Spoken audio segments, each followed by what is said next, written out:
కొన్ని సందర్భాలలో దేవుని బిడ్డల జీవితాలు కొన్ని కారణాలు ఏదైనా కానివ్వండి చిన్న భిన్నమవుతాయండి.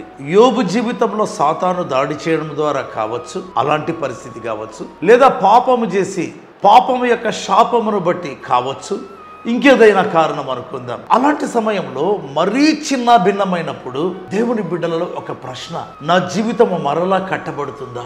ఇంత దెబ్బతిన్నాను, నా జీవితంలో ఇంతగా భంగపడ్డాను, కృంగిపోయాను, తిరిగి నా జీవితం కట్టబడుతుందా? ఇదొక పెద్ద ప్రశ్న. అయితే బైబిల్ ఏం చెప్తుంది? మన దేవుడు ఎలాంటి దేవుడు?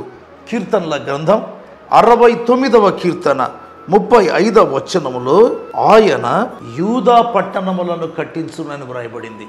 ఇదేం మాట అండి?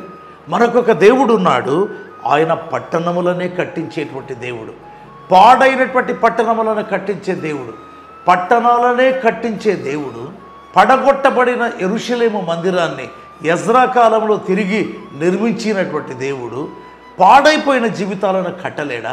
బైబిల్లో వ్రాయబడింది యెషయా గ్రంథం 54వ అధ్యాయం 11వ వచనంలో, ప్రయాసపడి గాలివాన చేత కొట్టబడి ఆదరణ లేక ఉన్నదానా?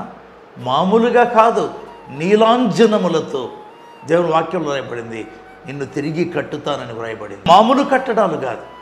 ఎవరితో చెప్తున్నాడు? ప్రయాసపడి గాలి వాన చేత కొట్టబడి, ఏ తీరములో కొట్టబడి పడి ఉన్నదానా? ఆ యొక్క అలల దెబ్బకు, గాలివాన దెబ్బకు మరలా నీ జీవితం కట్టబడుతుంది.